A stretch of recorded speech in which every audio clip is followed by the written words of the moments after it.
Welcome back to Reviews with Elaine, because I have opinions. And today's opinions will be about Red Seas Under Red Skies by Scott Lynch, which is actually, I don't like the title of this book. It doesn't roll off the tongue the way I want it to. But I loved the book.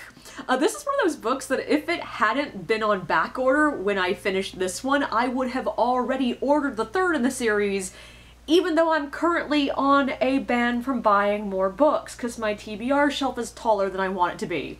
But this is the second in the Gentleman Bastard series, and as usual when I'm reviewing sequels, be aware that, yeah, there are going to be spoilers for the first book in this series, The Lies of Locke Lamora, in this review. So if you have not read that book yet, and you want to, now would be a good time to pause. Go read those, 800 pages and come back when you're done.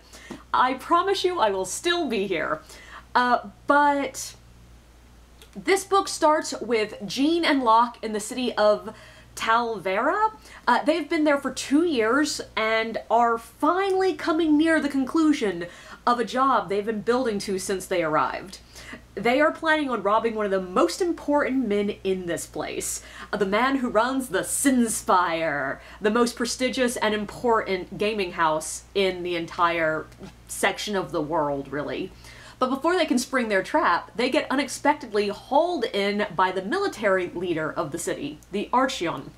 He knows who they are, and rather than arrest them, he decides to use them for his own mad plan, with or without their consent.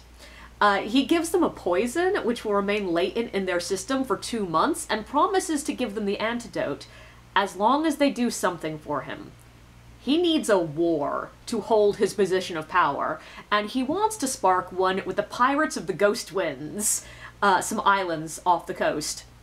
And suddenly these two thieves need to put their own plans on hold while they learn to sail, play at pirates, and, God's willing, find a way not to die horrifically.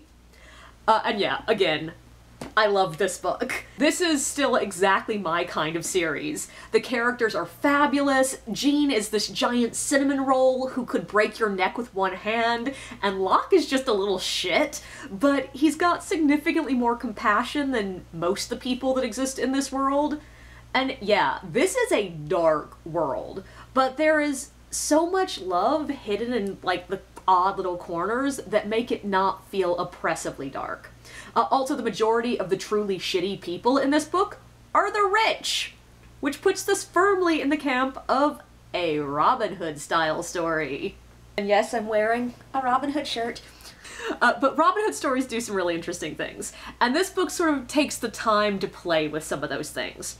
There's the concept that was introduced in the first book of the God of Thieves, the Crooked Warden, and Locke's position as a priest of the Crooked Warden. And that was all, like, established in book 1, but it wasn't really fleshed out. And in this book, we get a little bit more about what that means. And one of the things that gets brought up is all the gods have different mandates, but the Crooked Warden only has 2 mandates. And those 2 mandates really show why I love Robin Hood stories. So the 2 mandates of the Crooked Warden are thieves prosper and the rich remember. And what that means is the rich remember that they can be taken down a notch. They can have their shit stolen out from under them. They are not gods. And I fucking love it. Because a lot of Robin Hood stories have a pretty simple morality to them. Steal from the rich to give to the poor. It's really the dream of helping those who truly need it at the expense of those who it won't hurt to take it from them. It is a dream of fairness, a dream of equalizing the scales. But this book and the one before it are doing something a bit different. They are not classic Robin Hood stories. First of all, though the Gentleman Bastards are prone to letting money go left and right, we don't actually see them giving to the poor. That's not something they do. They are not selfless. But also, the other side of that is there's an anger to the balancing of scales in these books that you don't see in a lot of Robin Hood stories. This isn't about helping people who desperately need it. This is about humbling those who need to be humbled. Because yeah, I do think that's part of the draw of Robin Hood stories. Seeing awful, terrible, bad rich people live to regret it. And that's exactly what the characters in this book are devoted to. That's what they want to do. And they don't even have much of a serious idea of what they're going to do with all this shit they steal. They just have these ill-gotten gains. And in the first book, we literally see them just dumping their prizes in a coffer and mostly ignoring it, pulling out just bits and pieces as needed, but otherwise just letting it pile up. And in the end, all of it was sacrificed in remembrance of those lost. And in this book, they do have some vague notion of buying a title and settling down, but it's entirely clear from the get-go that this is just ideal dreaming and not anything like a real plan. But in the end, I feel like this book is a love letter to that side of Robin Hood stories. It is a love letter to the anger people feel at inequality. And it plays with this morality within the book as well. At times it gives us a version of Locke who clearly only cares about getting money, taking care of himself and Jean, and living a pleasant life. And other times we see a Locke who is truly invested in fucking over the rich who happily use the poor as pawns. And, of course, Locke is never fully moral. That's part of the fun of this book. Part of the fun here is getting to see someone just fuck with those who are making the world a worse place without the complicated questions of, is this actively making anything better? Now, because of that, for that dynamic to work, I will warn you, this book has some pretty seriously dark, shitty ruling class people. The nobles, the rich, and the politicians we see in this world are monstrous. There is some seriously gruesome violence, there's casual death and passing mention of sexual violence in this book, and I personally think it is pretty well handled, for me at least, because it feels serious. It never feels like a casual threat in the background. This is a real threat. And we see it through the eyes of a character who is disgusted by it. It's clear where the book's stance on all of this is. But yeah, you should know that it will appear in here. This book does get pretty dark. But I think the main reason that it works for me here is because there is such a clear balance of the amoral or downright immoral actions of our heroes with the darkness of the world. And that balance allows the readers to just take an uncomplicated joy in the action that we're seeing. And I don't just mean like a joy in the revenge for inequality part. There's also just a pure joy in seeing these two characters who are very good at what they do it. And I am so impressed by how fresh Jean and Locke's schemes still feel throughout this book. Like, I have tried to write heist books, and maybe it's just because I don't have a criminal enough mind, but it's really hard to come up with new creative challenges and ways for your characters to get past those challenges. And this book, no, they're all new, they're all fresh, and they're all plotted out so perfectly. We get exactly the information we need when we need it. And we are fed the information in such a way that we get these pieces that, you know, you might get vibes they're important, you might not. And eventually they form the puzzle together. So, like, we get the information about the chairs pretty early on, and we have a vague idea that they're going to be important to the Sinspire plot, but we have no idea how until the last 20 pages of the book.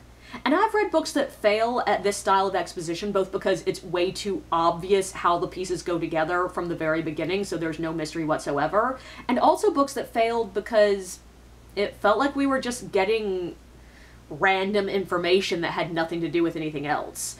And that made it very hard to pay attention and remember all these details because it felt like just random detritus. But here, it works. And I think the reason that it does is because we are never just given the clues on their own. We get the pieces of the puzzle in scenes that always have very important emotional resonance to the character arcs. Like, for example, we find out about the chairs in a scene where Locke is questioning which of the two parts of the Crooked Warden's mandate matter to him the most. We find out about the cards in the scene where Locke is building his relationship with the pirate captain. And they don't feel like random bits of randomness because though they are random details in those scenes, the scenes themselves are doing something else entirely that is actually very important to the narrative. And one thing that I only realized as I was writing this review is that we never fully actually see what the original Sin Spire plot was, because we only get what of it we needed for this narrative to happen. And I really like that. One of the things I love in a book is when there's enough things happening off-page that when I put it down for the night, or for good, I have all these things to imagine, all these scenes to play out in my head, all these things to think through of like, how was that gonna work? That's really interesting. And this book did that. There's enough references to things that happen but are not painted out for us on page, so I found myself still engaged in the story well after I'd finished reading each night and when I was done with the book entirely. I will also say, because the first book really took me off guard a couple of times with deaths, this one did not succeed in getting me off guard with the deaths. There are a couple of characters who died who were just so obviously doomed from the moment we were introduced to them. And I've mentioned before in some of my other reviews, I don't always think that's a problem, predictability. Sometimes predictability tells me that the twists and turns of the plot make sense. They are logical. They fit the storyline. And I honestly just, on a personal note, like it when it's very predictable, or at least lightly predictable, about which characters are doomed, because that just prevents me from getting too attached to them. There are also some non-death related moments that were super obvious coming, and I think in all the right ways. They were the moments that when they happened, I found myself going, finally, or yes, I knew it. And a good example of that is the prologue. This book has one of those prologues that is a scene from later on in the book. So it's very clear from the beginning that's what it is, and that we don't know what's going on in that scene when we first read it. And I was really hyper aware of the prologue when I was reading it because I'd just been reading a post online from someone who was talking about how much they hate prologues because they always feel like they're just full of spoilers. And I think that's BS, in case you cannot tell from my tone. There can be information about things that are happening later in the book without it being spoilers. And this, to me, is a great example of how to make that work. Because it sort of works as a preview. There are a lot of little details in the scene that don't make any sense whatsoever when you first read them, but as you start to get closer, you pick up on those details in the rest of the story, and you're going, ah, there's the crossbows, and ooh, there's the burning ships, and ooh, we're getting to the docks, and it feels like this lovely build-up. And I also really loved this particular one because what felt really tense and disastrous when you first read it in the prologue, by the time you get to the scene in the actual book, you pretty much have a pretty solid idea of what's actually happening, and it felt like everything falling into place, and also did not feel nearly as dark and disturbing because we knew what's going on. I also want to say, again, the world we are in this book has an amazing amount of character. The city of Talvera is inventive, lovingly described, similar enough to Camor, the city in the first book, to feel like we are in the same world, but unfamiliar enough that it doesn't feel like the author was just, you know, reusing world building. Even the cultures, the way minor characters interact with each other, is different enough that we feel like they are related to each other, these two cities, maybe in the same country, but not, you know, the same city. I will also say that for my taste, there's a little bit too much setting the scene kind of description. Like, I love the sort of emotive, vibe-based descriptions, but there's also a lot of, like, there's a wall over there that's, like, 3 feet tall, and it's made of glass, and it runs the length of the pier, and there's a stairway about halfway down, there's market stalls on either side, and the market stalls are made of 3 sides with curtains marking the walls. That kind of setting description, the stuff that's literally just about painting you the picture of where you physically are in the scene, and, like, that kind of description is often fine when it's an intrinsic part of the scene, like when the upcoming action necessitates it, when you need to know where that wall is because the wall is going to, you know, stop them from running backwards or something. But sometimes in this book, it's just in scenes that are literally, it's just there to paint a picture of where we are. And like, these scenes are just gonna be Locke and Jean walking down the street talking to each other. Where they are does not matter. And like, this is not a huge problem for me because it goes in one ear and out the other. Like, I have a lot of trouble picturing things from exact whereabouts and layouts from like physical descriptions, and so I tend to just skim them. And this sort of stuff is really easy for me to skim. I really only start to form an idea of what a setting looks like when it comes to where everything is in the room when characters interact with it. So objectively, it's sort of wasted words for me, but it's not enough wasted words to actually bother me, and I know that this is something that other people are going to have a different opinion of. Some people are going to get a lot out of that, so I don't begrudge a book for having a lot of it in it. It's just something that I'm going to skim and not pay attention to. But one thing I did begrudge this book is, once we got out to sea, a huge portion of the book is about Locke and Jean learning about how ships work, how to sail, and how to speak like sailors. And even though I'm someone who loves reading books about sailing, I'm also someone who knows next to nothing about sailing ships, the sea, or any of this. And I don't have a huge interest in learning. Because, objectively, I get seasick, I'm never going sailing. But it's very clear to me that Scott Lynch did a buttload of research for this book, and it felt like there were points that it was like, oh my god, I get it. I do not care what a binnacle is. I know you did your research. You don't need to show me every bit of your research. It felt like half of the sailing details could have been enough to show us that Locke and Jean were struggling to learn a lifetime's worth of expertise in like 4 weeks. To show us what their life on the sea was like, and to show us the expertise of the pirates. And some of all that sailing stuff, the sailing jargon, the how ships work jargon, some of it was fun to read. Some of it felt like I was doing homework right along with Locke and Jean. I also really appreciated the fact that this book had a couple of really cheeky nods to the fact that Locke and Jean are just about the luckiest motherfuckers in the entire world.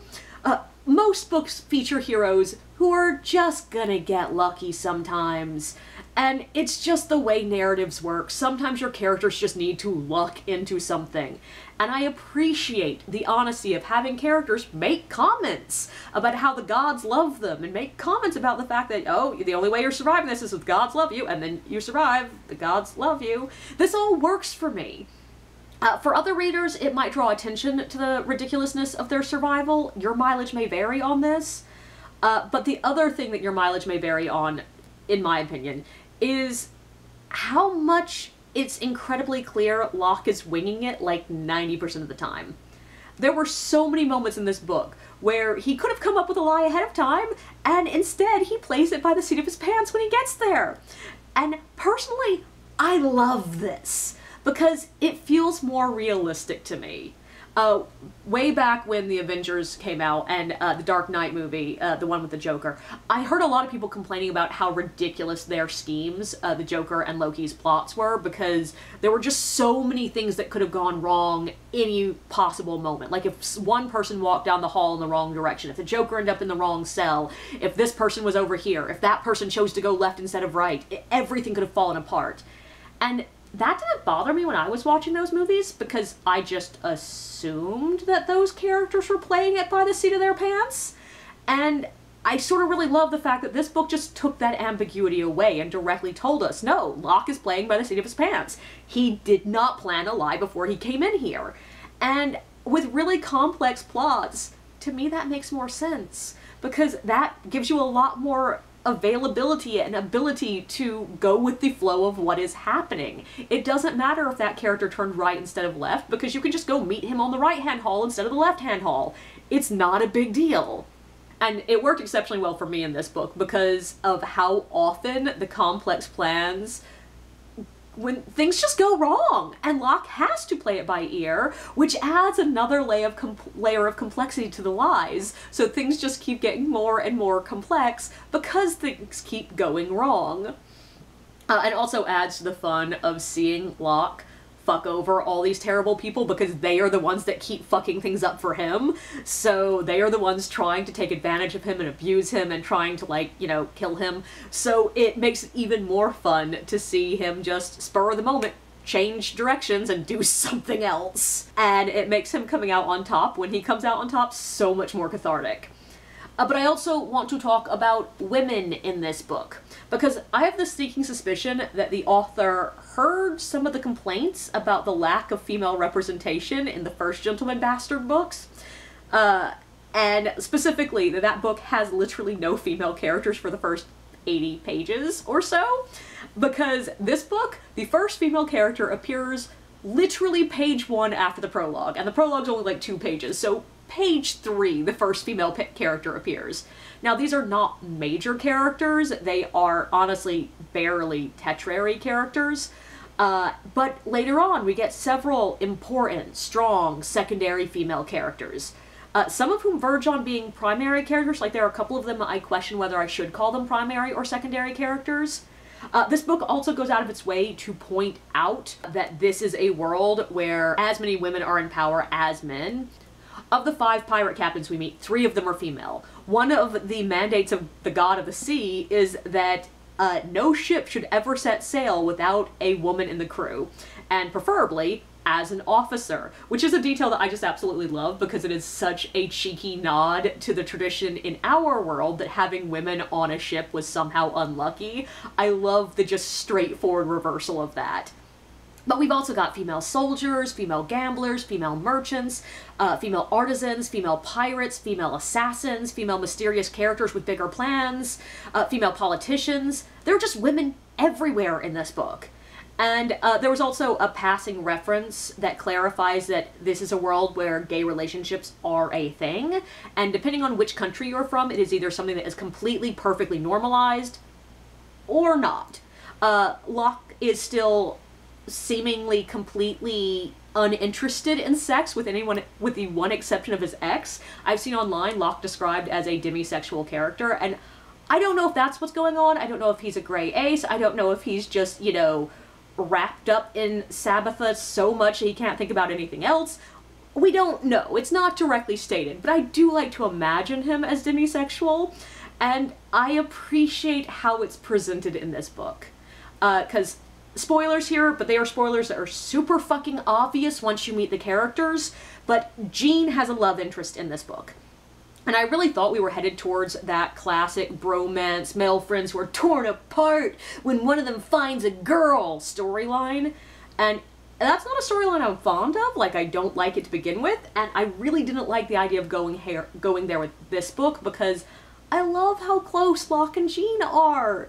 They are like brothers, and unlike so many male friendships in books and movies and TVs, they talk to each other. They admit how much they care about each other. They tease each other mercilessly, but they just read as so devoted to each other. And I didn't want that friendship dragged through the dirt for the sake of some petty drama. And it didn't go there. Like, there is a bit of tension when the relationship first starts to develop, but it's tension that's really related about something else entirely. And from that point on, Locke is just happy for Jean. And it's sweet. And there's no signs of jealousy whatsoever from either of them. And it very much reads as he's just not interested in romantic or sexual relationships. With the one exception of Sabbatha. But also, I will say I do not feel like Sabbatha was an unfulfilled promise in this book the way I did with the first book, because she barely comes up at all in this book. She's mentioned just enough times that it didn't feel like that particular plotline fell off a cliff. And I know she's a big part of the next book, but in the first book she felt a little bit like a failed Chekhov's gun because she was mentioned so often that I really did expect her to turn up in the end of the book, and she didn't. Whereas in this one, she does just feel a little bit like, you know, background information that will become pertinent later. One more quick technical thing I want to talk about with this book. Like most commercial fiction, this is written primarily in past tense. And that's just the norm. Like, most books are in past tense. You do find ones in present tense, but it's usually clearly an active choice to do that for a specific reason. And objectively, it's usually literary fiction. And this book, instead, is fully past tense for 750 pages, except for one page of present tense. And it's really obviously done to give that section of the text this visceral feeling of things happening too fast. And I've never seen a shift in tense used for that particular purpose. And I think it did it really well. Like, it's jarring, but I think it's a good kind of jarring. And I just wanted to mention it because it's a cool bit of mechanics that could be useful to other authors. But overall, I loved this book. I think this series is both just plain enjoyable to read, it's fun, it's cathartic, it's entertaining, but it's also a really skillfully crafted book. Like, the plotting is tight, the characters, the setting, and the action is consistently well drawn. The prose itself has this great mix of poetic and readability. It's just overall a great book.